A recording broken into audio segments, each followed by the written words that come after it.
നമസ്കാരം. വിരാട വിനോദം ദ 60+ എക്സ്റ്ററിൻ്റെ പുതിയ കാഴ്ചകളിലേക്ക് സ്വാഗതം. ഇതൊരു റോഡ് ട്രിപ്പിൻ്റെ കഥയാണ്. മൂവാറ്റുപുഴ മുതൽ പുനലൂർ വരെ നീണ്ടു കിടക്കുന്ന മനോഹരമായ SH8 നിങ്ങൾ യാത്ര ചെയ്തിട്ടുണ്ടോ? പത്തനംതിട്ട ഒരു ഫാമിലി പ്രോഗ്രാമിൽ പങ്കെടുക്കാനായിട്ട് ഞങ്ങൾ കുടുംബത്തോടൊപ്പം ഞങ്ങൾ ഫാമിലിയായിട്ട് ഉള്ള ഒരു യാത്രയിലാണ് ഞങ്ങൾ ഈ ഒരു ഐഡിയ ഇടുന്നത്. SH8 ഫുള്ള് റോഡ് ട്രിപ്പായിട്ട് കവർ ചെയ്തേക്കാം, നമ്മുടെ ബാപ്പാം സീരീസിൽ ഉൾപ്പെടുത്താമെന്നുള്ള രീതിയിൽ. പക്ഷേ മൂവാറ്റുപുഴ മുതൽ തൊടുപുഴ വരെ അതിശക്തമായ മഴയായിരുന്നുകൊണ്ട് ആ സ്ട്രെച്ച് നമുക്ക് ഷൂട്ട് ചെയ്യാനായിട്ട് സാധിച്ചില്ല. പിന്നീട് പൊൻകുന്നത്തു നിന്നും അങ്ങോട്ടും കാലാവസ്ഥ വളരെ മോശമായിരുന്നു, ഭയങ്കര മഴയൊക്കെ ആയിരുന്നു. അതുകൊണ്ട് അതും ഷൂട്ട് ചെയ്യാനായിട്ട് സാധിച്ചില്ല. പക്ഷേ തൊടുപുഴയ്ക്കും പൊൻകുന്നത്തിനും ഇടയിലുള്ള കുറേ ഭാഗങ്ങളൊക്കെ ഷൂട്ട് ചെയ്തു.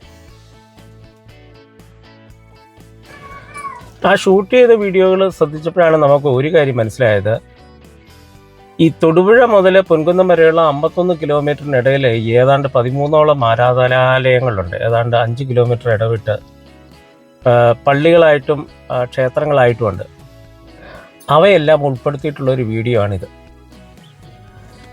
ചെറിയ വീഡിയോ ആണ്. ഞങ്ങൾ ഏതെങ്കിലും ആരാധനാലയം വിട്ടുപോയിട്ടുണ്ടെങ്കിൽ നിങ്ങൾ ദയവായിട്ട് അതൊന്ന് ചൂണ്ടിക്കാണിക്കുക കേട്ടോ. ആദ്യം നമ്മൾ കാണുന്നത് തൊടുപുഴ ശ്രീകൃഷ്ണസ്വാമി ക്ഷേത്രമാണ്. ഈ ക്ഷേത്രത്തിനൊരു പ്രത്യേകത കൂടിയുണ്ട്. ഇത് പഞ്ചപാണ്ഡവരിൽ ഏറ്റവും മൂത്ത ആളായ യുധിഷ്ഠിരൻ സ്ഥാപിച്ച ക്ഷേത്രമാണ്. തൊടുപുഴയ്ക്കും പരിസര പ്രദേശങ്ങളുമായിട്ട് പാണ്ഡവർ സ്ഥാപിച്ച 5 ക്ഷേത്രങ്ങളിലാണ് ഉണ്ട്. അഞ്ചമ്പലം എന്നാണ് അതിന് അറിയപ്പെടുന്നത്. അങ്ങനെ ഒരു വീഡിയോ നമ്മൾ ചെയ്തിട്ടുമുണ്ട്. ആ വീഡിയോയുടെ ലിങ്ക് ഈ ഡിസ്ക്രിപ്ഷനിൽ ചേർത്തേക്കാം. തീർച്ചയായും അതും കൂടി ഒന്ന് കണ്ടു നോക്കുക. അടുത്ത ക്ഷേത്രം ബംഗളൂർ കോലാനി ബൈപ്പാസിൽ കാണുന്ന കോലാനി ശ്രീകൃഷ്ണസ്വാമി ക്ഷേത്രവും അമരങ്കാവുമാണ്. അത് കഴിഞ്ഞാൽ നമ്മൾ നേരെ എത്തുന്നത് കരിങ്കുന്നത്താണ്. അതിൽ ആദ്യം കാണുന്ന നെടിയകാട് പള്ളി എന്നറിയപ്പെടുന്ന ലിറ്റിൽ ഫ്ലവർ ചർച്ച് നെടിയകാട് കരിങ്കുന്നമാണ് നമ്മൾ കാണുന്നത്. ആ കരിങ്കുന്നം തുടങ്ങി നേരെ കരിങ്കുന്നം ടൗണിലേക്ക് പോയി കഴിഞ്ഞാൽ അവിടെയും നമുക്കൊരു പള്ളി കാണാൻ പറ്റും. അത് സെയിൻറ്റ് അഗസ്റ്റിൻസ് ജ്ഞാനായ ചർച്ചാണ്, ജ്ഞാനായ പള്ളിയാണ്. ഇതാണ് ആ സെയിൻറ്റ് അഗസ്റ്റിൻസ് ജ്ഞാനായ പള്ളി.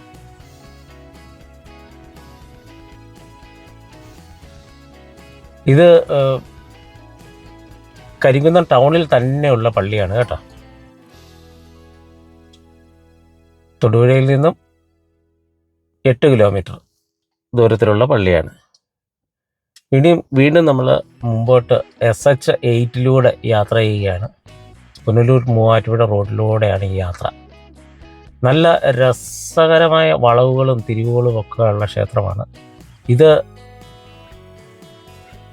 നെല്ലാപ്പാറ വലിയ വളവെന്ന് പണ്ട് അറിയപ്പെട്ടിരുന്ന, ഇപ്പോഴും അതെ, വലിയ വളവെന്ന് അറിയപ്പെടുന്ന സ്ഥലമാണ്. ഇവിടെ ആ വലത്ത് സൈഡിൽ കാണുന്നത് നെല്ലാപ്പാറ കുരിശുപള്ളിയാണ്. പണ്ട് ഈ കുരിശുപള്ളിയിലൊക്കെ കാണിക്ക സമർപ്പിച്ചിട്ടേ നമ്മൾ യാത്ര ചെയ്യാറുണ്ടായിരുന്നുള്ളൂ.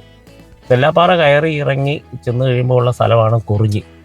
കുറിഞ്ഞിയിൽ റോഡിൻ്റെ വലത്ത് സൈഡിലായിട്ട് വലിയൊരു ഗരുഡനെയൊക്കെ കാണാം. ആ ഗരുഡൻ ഇരിക്കുന്ന ശ്രീകൃഷ്ണസ്വാമി ക്ഷേത്രമാണ് ഇത്.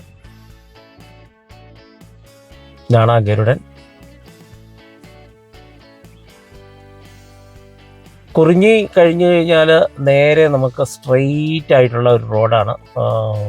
അധികം വളവുകളില്ലാത്ത റോഡാണ്. അതിലേ നമ്മളിങ്ങനെ നല്ല സ്പീഡിൽ പോയി കഴിഞ്ഞാൽ പിന്നെ കാണുന്നത് ഇതാ മാനത്തൂർ പള്ളിയാണ്. Saint Mary's ചർച്ചാണ്.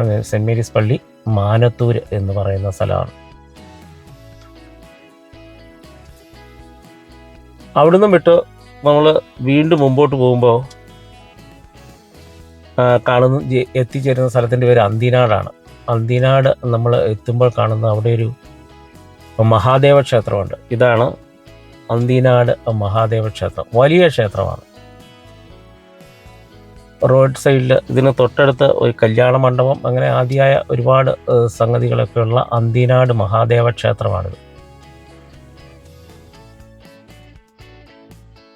SH8 ഇങ്ങനെ വിശാലമായി കിടക്കുകയാണ്, നീണ്ടു നൂർന്ന് കിടക്കുകയാണ്. അപ്പോൾ അന്തിനാട് മഹാദേവ ക്ഷേത്രം കണ്ടു. ഇനിയും നമ്മൾ വീണ്ടും മുമ്പോട്ട് പാലായെ ലക്ഷ്യമാക്കി പോവുകയാണ്.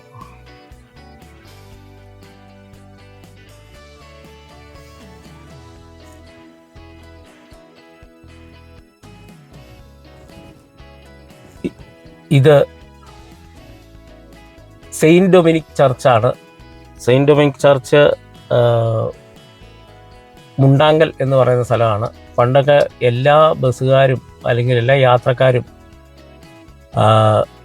ഇവിടെ ഒരു കാണിക്കവഞ്ചിയിൽ പൈസ ഇട്ട് ഇതിലൂടെയൊക്കെ യാത്ര ചെയ്യുന്നുള്ളായിരുന്നു. ഞാൻ പറഞ്ഞത് ഏതാണ്ടൊരു 30-40 വർഷം മുമ്പുള്ള കാര്യങ്ങളാണ് കേട്ടോ. അന്നൊക്കെ യാത്ര ചെയ്തപ്പോൾ നമ്മളുടെ അനുഭവങ്ങളിൽ നിന്നുള്ള കാര്യങ്ങളാണ് ഈ പറയുന്നത്. അങ്ങനെ നമ്മൾ പാലാ ടൗണിലേക്ക് എത്തുകയാണ്. പാലാ ടൗണിലെത്തുമ്പം SH അല്ലാതെ പാലാ ടൗണിനകത്ത് നമ്മൾ കാണുന്ന പാലായുടെ തിലകക്കുറിയായിട്ടുള്ള പാലാ കുരിശുപള്ളിയാണിത്. ഈ കുരിശുപള്ളിയെക്കുറിച്ച് നമ്മളൊരു വീഡിയോ ചെയ്തിട്ടുണ്ട്. അതിൻ്റെ ലിങ്കും നമ്മൾ ഡിസ്ക്രിപ്ഷനിൽ ചേർത്തേക്കാം. വളരെ പഴക്കമുള്ള ഒരു പള്ളിയാണ്. അത് പുതുക്കി പണിതാണത്. ഇനി നമ്മൾ പാലമൊക്കെ കടന്ന് ഇതാ പൊൻകുന്ന റോഡിലേക്ക് കയറി. ഇത് പൂവരണി എന്ന് പറയുന്ന സ്ഥലമാണ്. സേക്രഡ് ഹാർട്ട് സീറോ മലബാർ ചർച്ചാണ് ഈ പൂവരണിയിലുള്ള SH പള്ളിയാണ് ഈ നമ്മളിപ്പോൾ കാണുന്നത്. തിരുഹൃദയ പള്ളി പൂവരണി. പൂവരണിയിൽ നിന്നും നമ്മുടെ അടുത്ത സ്റ്റോപ്പ് എന്ന് പറയുന്ന പൈകയാണ്. ഇത് പൈക ടൗണിലൂടെയാണ് ഇപ്പോൾ ഈ പോകുന്നത്. നമ്മൾ പാലാ പൈക പൊൻകുന്നം എങ്ങനെയാണ് നമ്മൾ ആ പൊൻകുന്നത്തേക്ക് എത്തുന്നത്.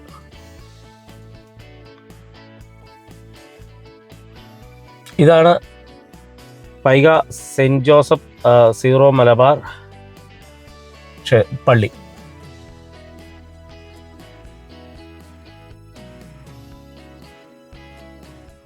അവിടെ നിന്ന് നമ്മൾ പുറപ്പെട്ടു കഴിഞ്ഞാൽ വീണ്ടും അടുത്ത സ്ഥലമെന്ന് പറയുന്നത് ഇളംകുളമാണ്.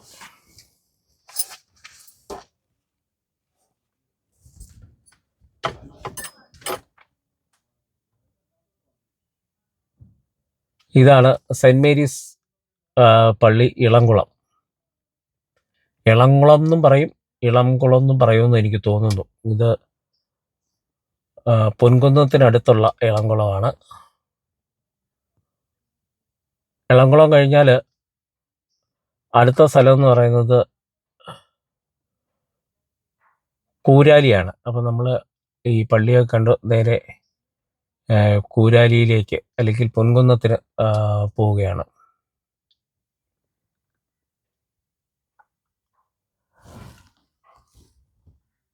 അങ്ങനെ ഇളംകുളം എത്തി. ഇതാണ് ഇളംകുളം ശ്രീ ധർമ്മശാസ്ത്ര ക്ഷേത്രം. ഈ ചെറിയ വീഡിയോ ഇവിടെ അവസാനിപ്പിക്കുകയാണ് കേട്ടോ. ഇവിടെ ആകാശം കണ്ടാൽ നിങ്ങൾക്കറിയാം മേഘാവൃതമാണ്, നല്ല മഴയാണ്. ഇവിടുന്ന് അപ്പുറത്തേക്ക് നമുക്ക് ഷൂട്ട് ചെയ്യാനായിട്ട് സാധിച്ചിട്ടുമില്ല. അതുകൊണ്ട് ഈ വീഡിയോയെക്കുറിച്ചുള്ള അഭിപ്രായം നിങ്ങൾ കമൻറ്റുകളായി രേഖപ്പെടുത്തുക. ഈ ചാനൽ നിങ്ങൾ ആദ്യമായിട്ടാണ് കാണുന്നതെങ്കിൽ തീർച്ചയായും സബ്സ്ക്രൈബ് ചെയ്യുക. അപ്പോൾ വീണ്ടും അടുത്ത വീഡിയോ ആയിട്ട് വരുന്നവർ എല്ലാവർക്കും നന്ദി.